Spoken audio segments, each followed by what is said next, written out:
Entrepreneur power couple Breanne Dyck and Jill Joevenazzo join us to help us answer. How do you structure your business for dramatic yet sustainable scale? With more than 20 combined years of experience in operations, finance, team building, business development, adult learning, and product development, Breanne and Jill of MNIB Consulting have helped hundreds of entrepreneurs structure their businesses for dramatic yet sustainable scale. In this episode, Breanne and Jill share why $200K to $300K per year is one of the hardest revenue levels to be at in business, and what they learned from being stuck at that level in their business. We also discuss the myth of the unsustainable, unscalable service business and how to effectively work with your loved one and performance manage them if you need to. So if you're wanting to know how to scale your business sustainably and work with your loved one successfully, make sure you pay attention. Welcome to Founders Connect podcast. We help lifestyle entrepreneurs to grow their business online and create a happier marriage. Did you know that approximately 45% of marriages end up in divorce and 65% of all startups fail due to founder conflicts? Well, we're here to change that.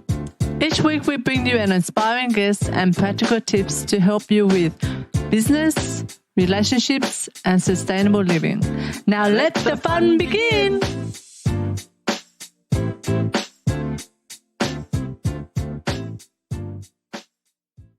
Hi, I'm Cindy Pham. And I'm Anthony Chansamuth. And we're from Founders Connect. Today, we are talking about how to structure your business for dramatic yet sustainable scale. And we've brought on two experts to talk about that. We've got lovely Breanne Dyck and Jill, her partner Jill Joevenazzo. There we go. There you go, all the way from Italy, but not really. Not really. A couple generations removed. That's exactly right. And so just a bit of a background about these two amazing beings. Breanne began NIB Consulting in 1990. I love that.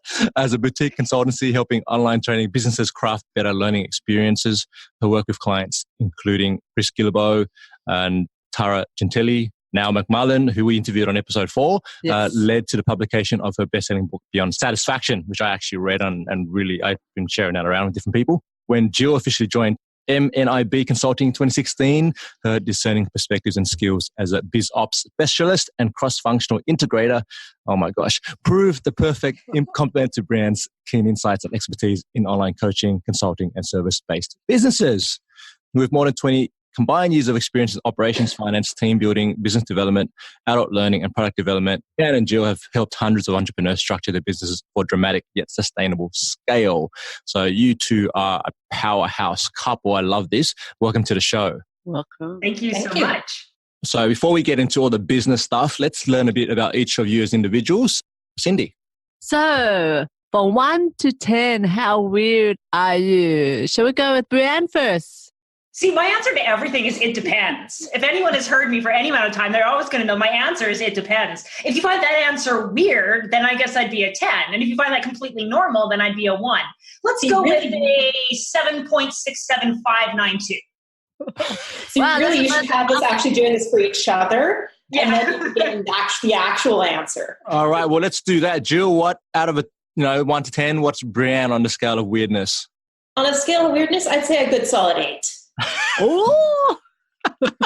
Why do you give her that number? She's got a little bit of kooky in her that just kind of, sometimes makes things really interesting.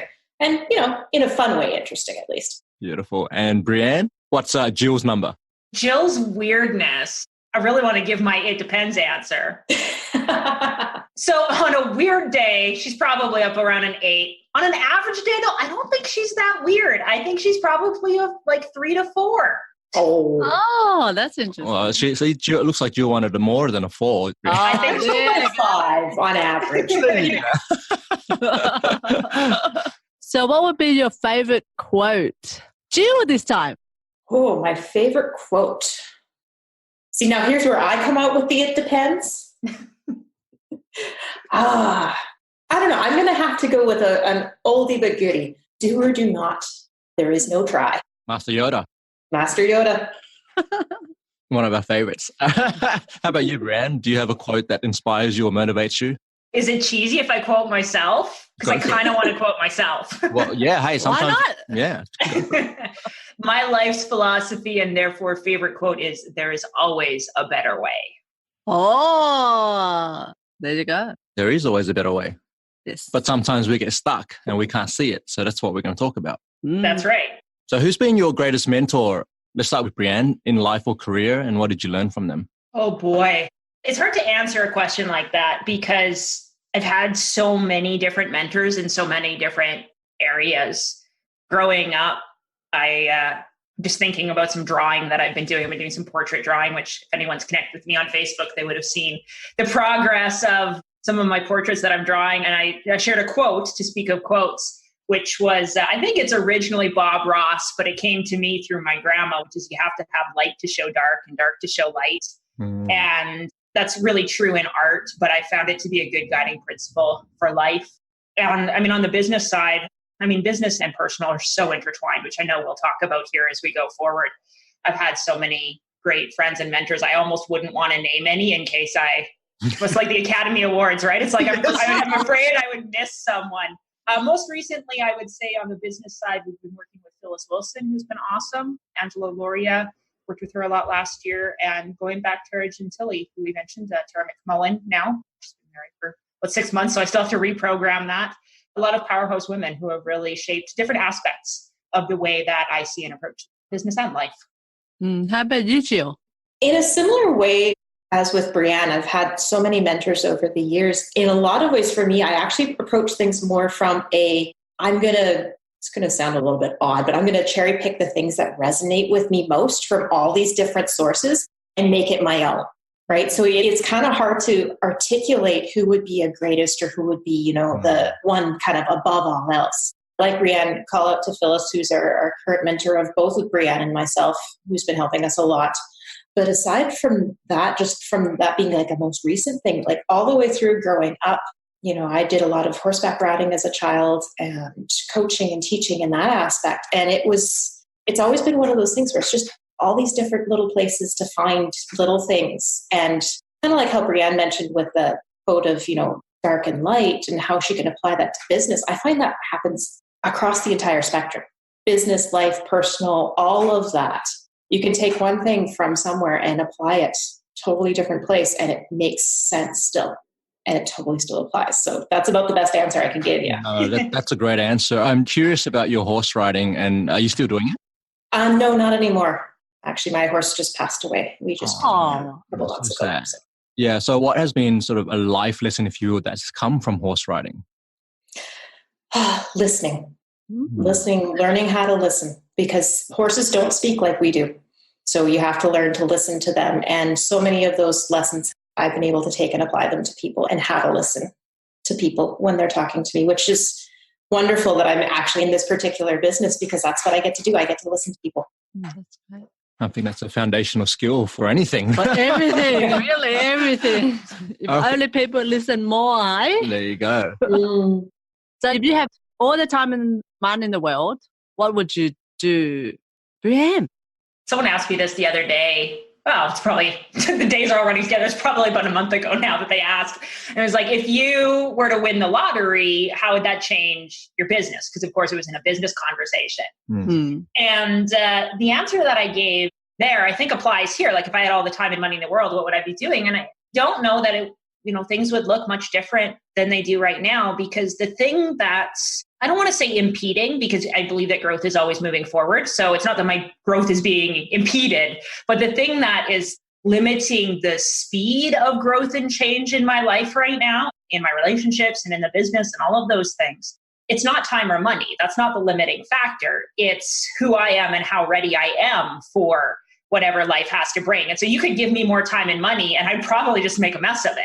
Whereas right now, with the time and money that I have, I'm able to grow in a way that is really pushing me at this level and speed that I am at a capacity to be able to take. So I wouldn't actually want I wouldn't want someone to just drop more time and money on me, because I would be robbed of the lessons that I'm learning right now. That's quite deep, I guess, really.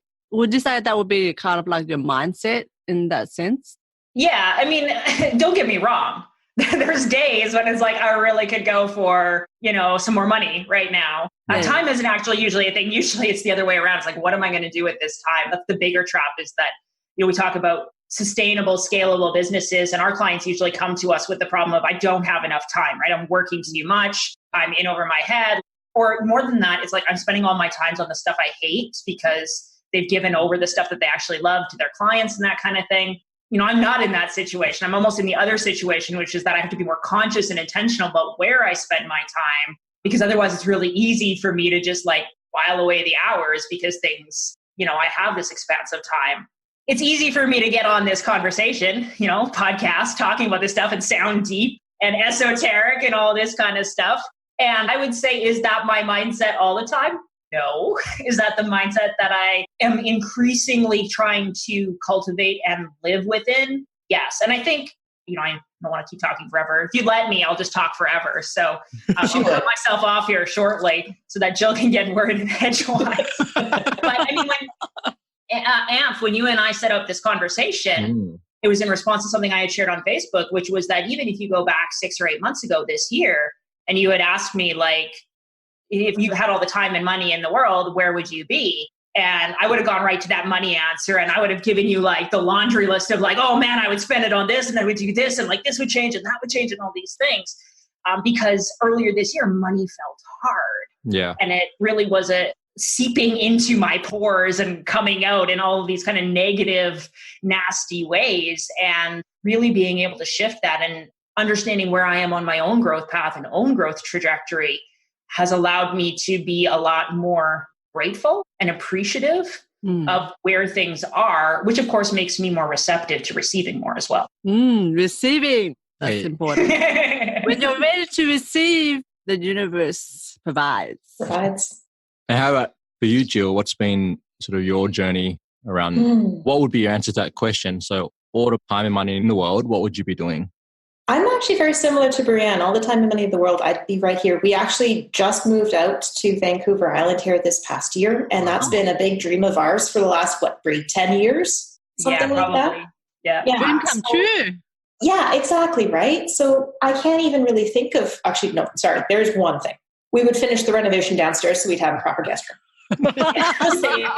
Just saying. Because, when the parents show up and we have to kind of get, you have to kind of give up the master. There's got to be a bed for the parents when they come to visit, Yeah. But aside from that, I'm happy where I am. I think we are where we want to be. And one of the things that I've said to Breanne a couple of times, I've said to a number of people, I actually don't like wishing. I don't like wishing because wishing feels like I'm not taking action to get it, or that I'm waiting for it to just happen to me.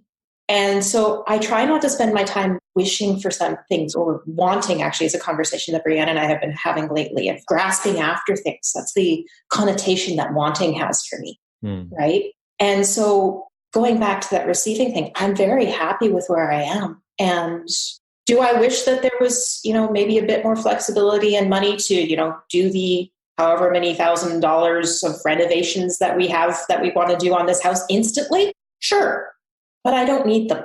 Yeah. And that's the thing. I'm happy here, and being happy is more important to me than anything else. That's right. The most important. That's for everyone, really, but they just get overwhelmed, and instead they just totally go the opposite. We have this cultural narrative that money buys happiness, right? Because when we ask the question, what would you do with more time or money? People are going to give the answer that they think will make them happy. They're not actually chasing, if I had more time, I would travel. If I had more money, I would travel. I don't know. I'd buy a home on an island. Yeah, right. But they're not actually chasing necessarily the travel or living on an island. They're chasing how they think it'll make them feel. Yeah. Well, and not only that, but you start to get doing the same thing as The Simpsons, right? I see someone else doing this and it looks like it makes them happy, so it's got to be able to make me happy. Do you know that that's actually going to make you happy? Is that something that's going to be intrinsically valuable for you? That's a totally different conversation. Yeah. Absolutely agree. So how did I want to go back, you've mentioned that it's taken you 10 years to get to this place and onto this island. And I've been to Vancouver Island, so I know how amazing it is. So let's talk about vision for a moment and alignment of vision and goals, because that's something that, I mean, as a couple, Sydney and I have been working through the last 4 days on. And I see this, one of the reasons founders or co-founders break up is because it's misalignment in values or vision, and they can't seem to get themselves looking in the same direction. So how have you two been able to navigate that? And take us back to when you first joined the company, Jill. Like, what was that like for you? Why did you decide to join? Do we have to talk about this? Yeah. Like, is that okay? I'm just curious. No, it's fine. This is something that comes up a lot for our community because they are couples working together, or sometimes one person is not in the business, and that's okay. But it's always around this: what's the vision and what's the combined vision for your relationship and for your life, not just for your business. Yeah. So how have you two been able to work through that, and has that changed over the years? To be clear, I'm totally happy for Jill to answer this question because I know we did it not as well as we could have, and because we see the same thing with our clients, and we try and help them do better than we did. But yeah, I want to hear Jill's answer too. Oh dear. So the pressure's on now. I see. Okay. So let me take a step back to, 2016. Why did I want to leave the company? Or why did I want to join the company, more to the point? Don't get me wrong. I enjoyed where I was working. I was working in post-secondary at the time, managing a technical support team that dealt with enterprise-wide software. And, it was enjoyable. I loved my team. We got along great, but I didn't see myself there long-term. I didn't see myself really being able to grow there the way I wanted to. And moving into the company was always something that Breanne and I had kind of tossed around as, it would be nice to, and then we could maybe, because we bounced ideas off each other all the time. And I see this all the time with our clients, right? They come in, whether or not the spouse is actually formally, and I'm using that word in quotes here intentionally, formally involved in the business. So many times people just end up discussing the business with their spouse, significant other partner, whatever word you want to use, and using them as a sounding board or as a, what do you think about this anyway? Right? And so we had been doing that for years at that point. So it was kind of like the next evolution, because for me, it was a chance for me to take the skills that I had been building and just turn and apply them. I like trying things differently and applying things differently.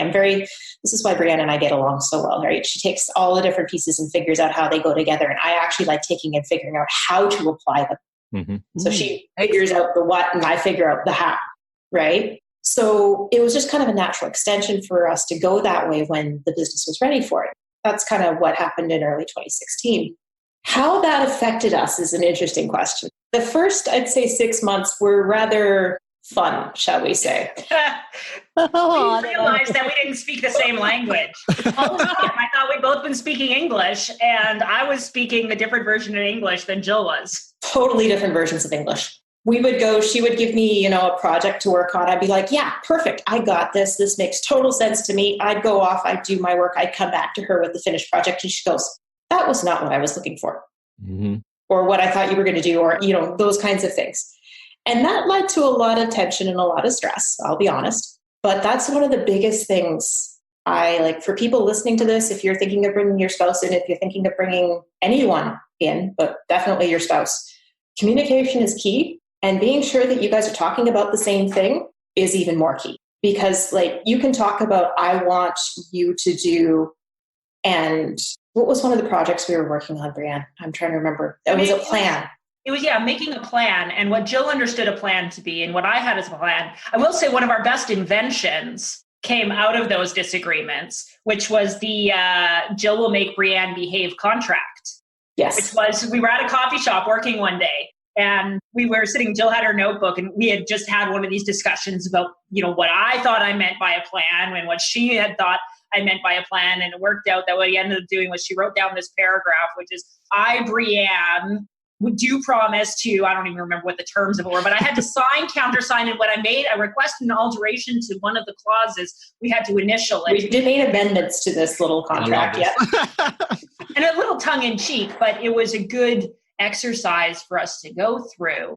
But I also, from my perspective, not speaking the same language was one thing, but I didn't know what I wanted Jill to be doing in the business. And it took us almost the let's say a full year, from all the way through 2016, maybe even all the way through 2017, for us to really come to a place of, is this Breanne's business and Jill is helping? Or is this our business and What does that look like? How does that change? And for me to be even able to be in a place myself to be able to answer that question of like, is this my business? Is this our business? Because it had been my business for 10 years. Yeah. You are listening to the Founders Connect podcast, helping lifestyle entrepreneurs to grow their business online and create a happier marriage. Now back to the show. I had to figure out this is something we talk a lot with our clients. What relationship did I want to have to the business? What relationship did I want to have to the team, of which was Jill a part, or was Jill like kind of outside of that? What relationship did I want to have to the clients? And how did having, Jill came in and started picking up a lot of client work, and how did that shift the relationship with the clients? And how did I evolve in relationship to all of those things? If I were to look at it now and say, like, what would I do differently? I mean, just knowing what I know now about how those relationships shift and evolve, I hope we would have been able to short circuit a lot of those challenges that we had early on, to go to your question about vision, because Jill joined the business out of opportunity, not out of some grand contribution to some designed big picture vision. And that's something that we learned early on, and that we've really seen in service of helping our clients not make those same missteps. That number one, whose vision is it? Is it my vision, Breanne's vision as the original founder? Is it our collective vision, or is it the collective vision? Is it the vision of the business, which is something actually that's separate from both Jill and I? And it takes on its own identity and its own life, and it has its own vision for what it can become. And then we're the stewards of that. And I think that was a critical piece, actually, was making that transition into that the business has its own vision, and that vision is separate from not even just us as individuals and our vision, but our vision as a couple, and where we wanted to end up and how we wanted to end up interacting as a couple within the business, not just as, co-founders within the business. I mean, that's a huge insight. Like, there's a separation between the business vision and the couple vision, and then the individual visions. Like, these are all different, let's call them entities, and they need to be respected as such. Because I think once we try and, merge them all, and then they become this gooey jelly thing, and it's very confusing, not only for us as the people working in it, but then for our clients, as you say, and also for the rest of the world is looking at it and going, well, what are you guys really about, and what's the business about? Yeah. So we call that the cloud of confusion. Yeah. you create a cloud of confusion. And I'll be completely honest. We've seen this. I've got a client that we're helping through this right now. That it comes very much from my experience being the founder, being the business, having that identity to be the same thing. And so, I bring Jill in, we bring in other team members, we shift the way that we work with clients, we do all of these things. And without having those separation of, I wasn't intentionally separating the identities, because at the time I didn't know that was a thing. It created a cloud of confusion, which the analogy I like here is you think of a planet with space junk all around it. And you've got like these, photons or whatever that are trying to like penetrate the atmosphere. And the light's trying to get through. These are your leads, right? These are your sales. These are the people that want to work with you. And they hit this space junk, and they just keep bouncing off this cloud of confusion. And inside, you're suffocating because you're not getting the light. You're not getting, smog and, dark. And you're not getting the light. It's like the world from the Matrix where you blotted out the sun. And it's that cloud of confusion causes this situation where you're just suffocating. You're not getting the sales, maybe aren't coming like they used to or like you expected. You're suffocating personally. You're suffocating in your relationships. And until that cloud of confusion can be cleared, which happens by figuring out what these different entities are and what the relationships between them actually are, you can end up in a lot of trouble if you don't attend to those entities as entities and the relationships between them. I was going to quote from that post that you actually put up, because it's very relevant. Well, this is what the discussion is actually about. Yeah. So what have been sort of your top 3 lessons, after 6 years of building your business and reaching that 200 to 300K milestone, annual revenue, whatever it may be? I know a lot of people, that ties into my next question about scale, but let's start there. Let's go one lesson from each of you around what you've learned about getting to that stage in the business. How about we start with, we'll go Jill first. Go Jill. Oh, sure. Make me go now. What's the one biggest lesson about that? That's a good question. There's so many different ones. I guess for me, the biggest thing is to make sure that you're being honest with yourself about where you are as compared to where the business is. Because it's really easy for us as entrepreneurs to get into this I am the business mindset. And then as such, there is this aspect of I become the business. And you get so buried in being the business that it's hard to take the step back and to be able to actually grow in a sustainable way, because you're so much of the business that you take more and more and more on yourself, and it's not sustainable. You burn out, you hit the wall. And even if you try and bring other people in, they never actually get in. No, which you can't, because you are still the business. You are still this large piece of it, and you just can't give over control of any of those pieces. Could you contextualize that? How did you learn that lesson? I'm curious about the actual events that led up to you realizing, okay, that's what's going on here. So most of this actually is contextualized from watching Breanne and having her go through this and being the spouse on the outside, trying to support her as she became the business, and what that looked like and how she dealt with it and how that impacted us as a couple, how that impacted us as individuals. And just going through that entire aspect and trying to support her through that and support her through the change, because it was right around the time, actually, just before I came in 2016, that she started to make this shift, right? Of I am not the business. You might have seen some of her posts about that at the time, right? Yeah. And going through that was a long transition for it to happen. And we went through many iterations of it to make it occur.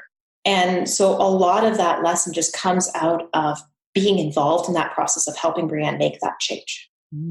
So one of the challenges that comes up for the spouse who's supporting the entrepreneur, right, is how do I do that? How do I support them when I don't fully understand what's going on in their brain, and maybe they're not expressing it well because they're just going through the journey. And speaking from experience here, so what advice can you give to those spouses who are listening, like Cindy, about navigating that and what to expect? Your partner's going a bit crazy or whatever's going on, whatever's manifesting for them. How do you not also dive into that and then also go down, the spiral with them? What's your advice there? So they're going to be stressed. They're going to be anxious. They're going to be all over the place. And the best thing I can suggest, actually, 2 pieces. These are the 2 biggest pieces for me that helped when I was working through this with Breanne. Number 1, be patient with yourself, because you're going to get frustrated. But number 2, don't try and fix everything. As human beings, we want to fix everything. That's just how societally, that's how we're brought up. We want to fix things, especially for our significant other, right? Because we don't like seeing them in pain. We don't like seeing them stressed. We don't like seeing them whatever. And so we want to get in there and fix it. Well, generally speaking, either, as you said, we don't have a clue what's going on in their head. They don't have a clue what they're doing, those kinds of things. The more we try and fix things, the more frustrated they're going to get, the more stressed they're going to get. And it just turns into this great big cycle, which is why you need to be patient with yourself and just try not to fix. Just be there. And in a lot of ways, you actually end up carrying patience for both of you. Yeah. That's a great point. Hey, patience. Yeah. And you've experienced this. Definitely a lot. Oh, you know what I mean? Exactly. Yeah. That look, that expression out. right there told me. Yeah. And I think let's go to Breanne, your experience through that, what's sort of been your key takeaway, if you will? I know there's a bunch and you shared those online, but sort of for you to see, I guess, Jill on that side and then you being the one going through it, what did you learn about your relationship? So the business. It's one of those things where biggest lesson, it took me 6 years to figure some of this stuff out. And in a lot of ways, it's ever evolving and ever deepening and continuing to grow and shift. And for me, one of the biggest lessons is really that, as we talked about this shift in your identity and the business taking on its own identity, and team, whether that's spouse or other team members, what is the identity of that and how does that relate and how do all those things fit together? But really, for me, the thread that goes through all of that, and this is really the lesson that I've been learning over the last probably 12 months or so through 2018, the lesson has been to not forget, to remember that inside of all of those things are human beings. And that, as we try, this was especially true for me, and I think it's a story for those who are kind of wrapped up in this online business world with all, the internet marketers and the big marketing bros and all of that kind of stuff. You get wrapped up in this world and you begin to hear that the ideal is to remove yourself from the business, right? Remove yourself from the daily operations, whether that's hiring a team or building a program or going evergreen instead of launching. Like the ideal is to remove yourself from the business. And I used to hear that. Mm-hmm. And I used to hear it in the way that meant I need to disconnect who I am and my identity from the identity of the business and who the business is and who the people are on the team and who the clients are. And I used to take that very literally, which is I need to remove myself from the business. And what I've learned is that there's a difference between removing yourself and like completely disconnecting and getting yourself out versus the kind of removing through which you actually evolve and change your relationship with those other things. Because I can still be in relationship with the business. I can be in relationship with the team. I can be in relationship with Jill and with the clients. I can have a relationship that looks very different than it did a year ago or 2 years ago because the business has grown and evolved, but which still is a relationship. It's not that I've disconnected myself from the clients. It's not that I've disconnected from the business, disconnected from Jill. Yeah, business that runs while I'm on holidays, great. And I don't have to like be in there and checking on stuff. Amazing, amazing dream and amazing reality. And you don't have to completely disconnect yourself from all of these things. And in fact, the more you disconnect, and you think that that's what it means to grow a business and create a scalable, quote unquote, business, the harder you will find it to actually grow the business. If you want to grow the business, you need to actually connect more, but differently to those different elements and entities. And what that looks like is going to be different for every individual person because we are human beings. And the human beings that we are engaging with in our team, our spouse, our clients, those human beings are different. And so every one of those relationships is going to look different. The way that I've adjusted and adapted to evolve into the next level of Breanne as leader in this business is different than the way Jill is showing up and changing and adapting. It's different than the way our clients are adapting and changing. But the common thread through it all is that we're not disconnecting as much as we're evolving those relationships and shifting into the next level of being together. So is that an organic evolution, do you feel, or is that something that you consciously sit and you say, well, this is how I'm changing and therefore I need to be able to express this to those people in terms of transparency, I suppose, as a leader? Like, what's your take on that and how have you been able to go through that? Some people do it naturally. Some people do it accidentally, which is not the same as naturally, because if you do it accidentally, chances are you'll screw it up later. Most people don't do it on their own. And this is the role of mentorship, coaching, working with people. As Jill said, she outside could see different things than I could see for myself. And it's not something that, I've done it accidentally. It's not natural for me. It's more natural for Jill than it is for me. But it was a situation where I took it as far as I could.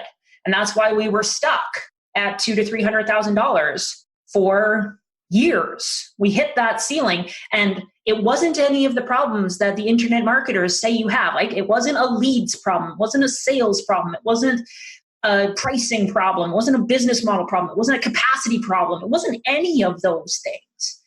It was a problem that I, hearkening way back to the beginning of the conversation and what would I do with more time or money? It was simply a problem that I had not evolved enough in my relationship with myself and all these other entities to be able to lead a business that was bigger than $200,000 or $300,000. Mm-hmm. And I needed mentorship to be able to do that, to be able to hold up a mirror for me, to be able to say, do you see how what you're doing here is you're, cutting off your nose to spite your face? Yeah.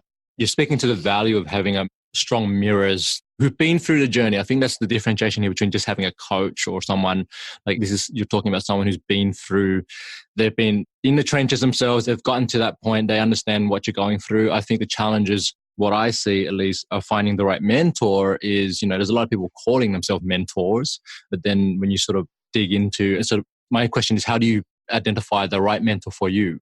Because whether you're at the beginning and you're trying to get to the 100K, if that's the first milestone, or you're trying to get to the 300K or to the million, right? So there are different stages of evolution of the entrepreneur or the leader. So how do you find the right mentor for the right time is my question, because I think a lot of people get confused about that. Yeah.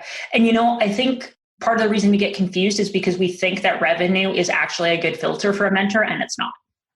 Just because a mentor has grown a 7-figure business does not mean that they actually have mastered those things with which you are struggling. We mentor, and our clients are, anywhere from $500,000 to $1 million to $2 million worth of revenue. And, we mentor them to, great effect, because it's not about the revenue level. And for me, personally speaking, I'm going to let Jill answer for herself, but for me, I know that there's someone that I need to pay attention to as a potential mentor for me when I hear them tell a truth that I haven't heard before, but I know is true. Both Jill and I mentioned Phyllis earlier, who's a mentor that we're working with right now. And we had thought we had a lead generation challenge, right? We thought that was the thing that was keeping us at 200,000 to 300,000. I mean, I remember we were on a call and she just looked at me and she said, "Breanne, you don't have a lead generation problem." And I went, I wanted to go immediately to, but you don't understand. Like, I have a lead generation problem. Like, do you not see? And then she told me truth, which I immediately recognized as truth, which is something I hadn't heard before, which is, you don't have a lead generation problem. You have all the leads you need. You just are looking past them to people you can't see right now. And that was something I'd never heard before. And I immediately knew it was true. And I knew that she had been able to apply that principle herself to create shifts. And once I hear that truth, so once someone, whether it's in conversation or on a Facebook post or something, I hear a truth for them, it's like, I didn't even know that was true until you just said it. Yeah. I move as quickly as possible to, either hire that mentor or whatever, because once I've heard that truth, then I know that, oh yeah, you have something. I've said this to mentors in the past. I don't know what it is, but you have something that I need right now. I don't know what it is. And that's why you're going to mentor me. That's why I'm going to pay you a lot of money, because you have something that I don't know. I don't fully understand this. If I fully understand what you're telling me, I don't want you to mentor me. Right? I want you to tell me something. I want you to see something that I don't see. Because for me, mentorship is about a different way of seeing the world. I can get skills and tactics and all of that from anyone else. I want someone who's going to show me a different way of seeing truth in the world. Fantastic. Yeah, it's great. How about you, Jill? So everything that Breanne said, but also for me, when I'm looking for a mentor, I'm looking for someone that not only I can relate to, but they can relate to me. Because from a personality perspective, I've had mentors in the past where we just didn't relate and we didn't get along. And what ended up happening was that their truth got lost in the conflict between our personalities. Ooh, that is very important. Right? Because it could even just be how they relate, how they communicated with you. Certain people, sometimes for me, they're just too much in my face. Sorry. I just can't take something in. I can't be in a receptive state if you are up in front of my face all the time. It just doesn't work. That's just not who I am. And so for me, it's everything that Breanne said, plus I have to be able to relate to them. I have to be able, not even just relate's a bit of a whimsical word. I have to be able to communicate with them, and they have to be able to communicate with me. Like we talked about Breanne and I and terminology being an issue. Yeah. Right? If I can't talk to them on the same level, if I can't talk to them using the same language, they can't tell me that truth. That's true. And so that doesn't help. You are listening to the Founders Connect podcast, helping lifestyle entrepreneurs to grow their business online and create a happier marriage. Now back to the show. So you've got me thinking about how do you, I don't know if qualify is the right word, but how do you base your decision around the right mentor? Are you looking for someone, because Breanne said something interesting about why I want someone who's able to show me a different way of seeing and potentially a different way of being. And then what you've said, Jill, is, but I also want them to speak the same language as me. So, to me, that's almost a contradiction, because you want someone who's different to you, but then you want someone who's like you. How does that work? So yes, and you can have the same language and still see things differently. You can also see things differently and be able to teach someone a different language. That's what I was going to say. The gift of a great mentor is that they see differently and that they can then translate that different vision into a frame that you will be able to operate within. Because one of the things that I love, learning background is we all start off being unconscious of just how incompetent we are. We don't know what we don't know, right? Yeah. We don't know what we don't know. And then we move into a place where we start to become aware of just how much we don't know. Then we start to move toward a place where we know how much we know. And eventually we move into a place where we've forgotten how much we actually know. And we can't conceptualize it. Yeah. The best mentors are actually not the people who have forgotten just how much they know. They're actually not the people who have gone all the way, because when they're at that point, they're subject so much to the curse of expertise that they can't translate it, or maybe they never were fully aware of how they made that transition. And so they can't guide someone else through it. Whereas instead, if you get someone who is at that level where they are consciously competent, they know what they know what to do, they know how they did it, and they can also translate that back to be able to say, I know you don't see this yet. And that's, a lot of my job with our clients, that's my job, is to hold the vision. Jill's job is to translate that vision and turn it into, here's how we're going to make it happen. My job is to say, I know you don't see this yet, but I see this for you. And here's how it relates to where you are right now. And if they can feel that connection, if I can feel that connection between, oh, you get where I am and you see something that I don't see because you see it differently, then I know there's something there. And that's something that I can work with it. Love it. That's great. And did you learn a lot, right? Oh, yeah. Yes, we definitely learned so much. Just off topic. So what's the moment when you knew Jill, Breanne was the person for you that you want for life? Oh, well, this is interesting because this goes back to how we met. Oh, so yes. We actually met. We were both doing over summer studies research grant with the same professor. And we fought like cats and dogs. No way. Yeah, total way. One of the other. I'm not stubborn. What? I'm not stubborn. One of the other individuals who was also doing a research grant with the same prof said it was like watching a tennis match between the two of us when we got going. Oh. And so when did I know that she was the one? Honestly, I always knew it on some level. I just wasn't conscious about it because it was one of those things where even when we were fighting, it wasn't ever mean. Honestly, I loved fighting with her. Oh, that's what I was going to say. Exciting. Yeah, like I loved it. It was fun. Yeah, sure, I got frustrated because she's stubborn. That's just... It works. Well, she's owning it, so that's important. She's owning it. Yeah, totally. Self-awareness, right? Yeah. Self-awareness through this process. But we kind of fell into it, really. We just, everything, it was just one step after another. And we fell into being together. We fell into the relationship and we just kept going. It was so easy. So easy. There you go. Except when it wasn't easy. Yeah. Except when you got stubborn. How about you, Breanne? So the question is, when did I know that Jill was the one? Yes. My answer is that I rediscover it every day. Oh, that's sweet. So it's not, because, as Jill said, it wasn't, we did fall into the relationship, whole history, cultural challenges, family challenges, being in a same-sex relationship, and that blindsided me. I never would have thought that for myself to be the case. It took me longer, I think, to accept myself in the relationship and to accept that I was the one who was going to be in this relationship than it ever took to accept that Jill was going to be the one in the relationship. It was more about me. Did I accept that I was going to be the one in this relationship? And that's why for me, a little bit of an awe response, but for me, I discover it every day because it has to be, because every day I'm a different person. Every day she's a different person. And we grow into that together. And that's what reveals to me that, yeah, today's a good day when I have Jill by my side. So you choose Jill every day, basically. Every single day. I so resonate with both your answers because I think it is a sense of knowing, and that's not always conscious until, like For us, it was actually when Sydney was trying to break up with me in a park, and we both ended up in tears. And it was raining. It really was a Hollywood movie when that happened. And then it's just, I read this before we got married, was, it's an action and it's a verb, and it's a constant choosing and reminding yourself that it is a choice, and you have to tell yourself that I am choosing her, or him every single day, and why you're choosing them.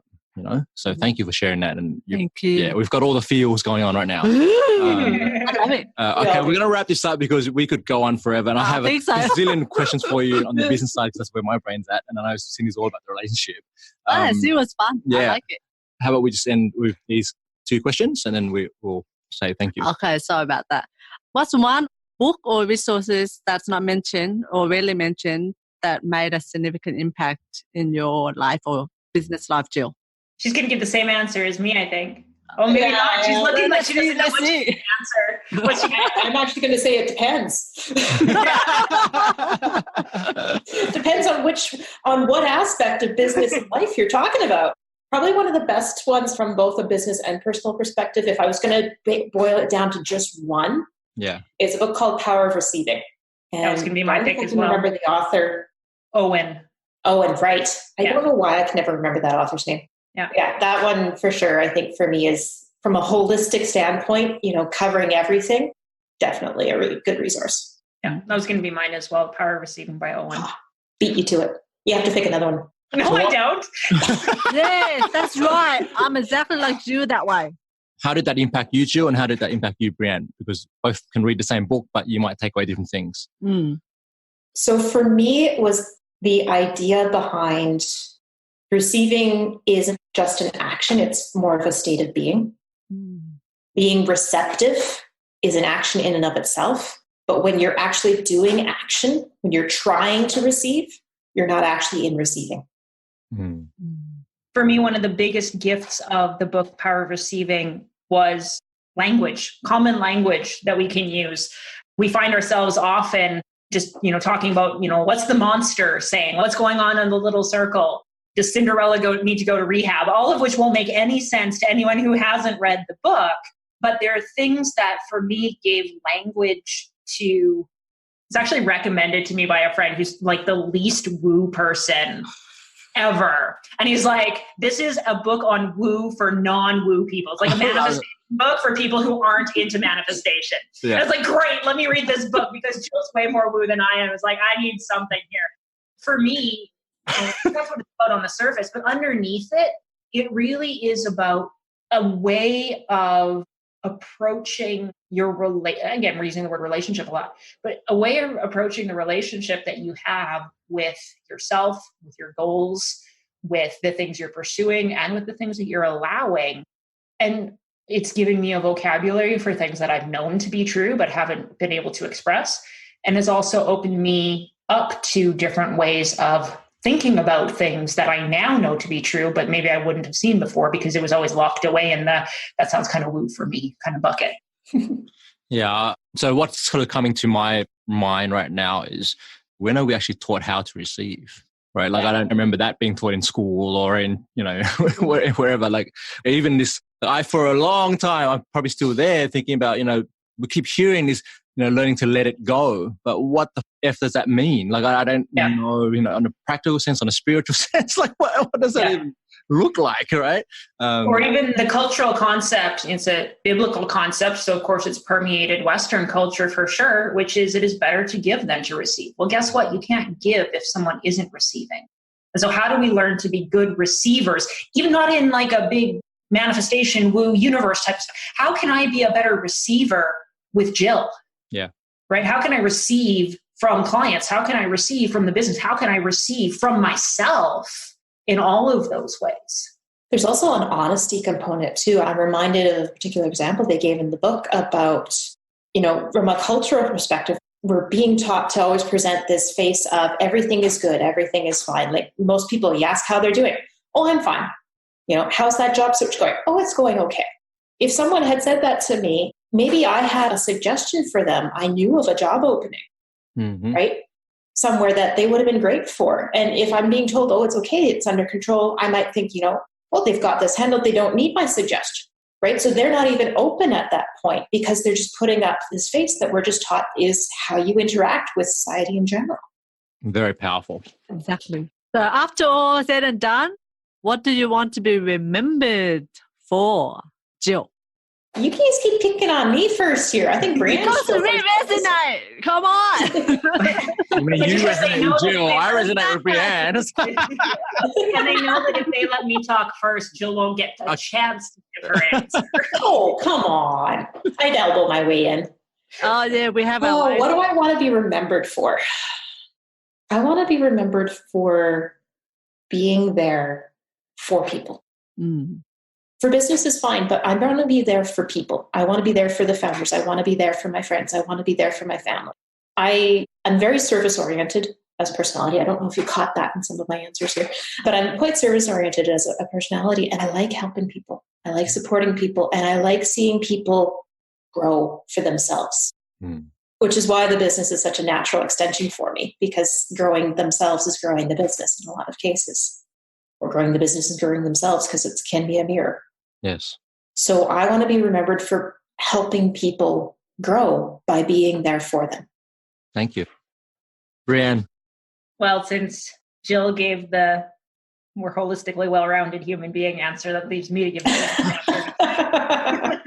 It's true, though, because for me, like I said, kind of off the top, favorite quote, life's philosophy is there's always a better way. And for where I'm at right now, and the way that I am expressing that is through the business and the pursuit of continuing excellence through the business, of always finding that better way. And what I want to be remembered, what I want to leave as a legacy is I want to have built a 6-star out of 5-star company in every aspect that is known for building and helping other entrepreneurs transform from being these online entrepreneurs, online business types, to being the owners of sustainable, scalable, change-making 6-star out of 5-star companies themselves. I want to build this 6-star out of 5-star company that creates a movement and a groundswell of 6-star out of 5-star companies that change the world, each in their own unique and special way. Power couple. Cindy's falling in love with you. You didn't know what that face was. Yeah, we'll have to go hang out with them when we're in the US. Oh, okay. All right. So that's so cool. Thank you so much, both of you, Breanne and Jill, for your presence and your candor and just how you show up in the world and how you show up in this interview. We admire and respect you both for what you're doing and also how you relate to each other. And that's really, for us, the key to success, if you will, is, like you say, Breanne, throughout the relationships and then how we relate and learn to relate to ourselves as well as to the people around us. So just wanted to thank you both for sharing your time and your space and your wisdom with us. And for everyone else listening, go ahead and check out where can people find your work and connect with you guys. It's really a good question. If you want to kind of go the old school to say, you can go to our website. You can go to MNIBconsulting.com. Or just come on over to Facebook and you can look us up, MNIB Consulting there, or you can look up me. Jill doesn't do too much Facebooky, but me or the business both will get you connected with both of us on the Facebooks or via our website. Beautiful. Ooh. All right. So let's say thank you, everyone. Subscribe and share. And yes, we'll put links to all the websites and things on our show notes. And Jill and Breanne, thank you again for blessing us with your gifts today. Yes, thank you so much. Thanks for having us. Thanks for having us. So that was our interview with Breanne Dyck and Jill Joevenazzo from MNIB Consulting. What was your key takeaway, Cindy? You should distinguish your relationships with the company, yourself, your partner, Your clients. Your clients, yes. And that's very important to keep everything insane. And also that you need to grow so the company can grow. Yeah. And in addition to that, how fast or big you grow, the business grows, is in direct relationship with how you as an individual, as a leader, grow within the company and outside the company, which is really powerful. That's mine, you did. Now you need to get yours. Okay, well, mine really is that The topic was really about structuring your business for dramatic yet sustainable scale. And one of the things that Breanne talks about is there's this myth specifically with online businesses, and that a lot of focus is really on generating a lot of leads and putting sales funnels together and taking people through a buyer journey and all these sort of things. But when we sort of chase after the revenue, $100,000, $200,000, $1 million, whatever it may be, we're actually focused on the wrong things, right? Like we need to be focusing on how are we able to actually go through that transition from each stage of the business ourselves to make sure that we don't fall apart.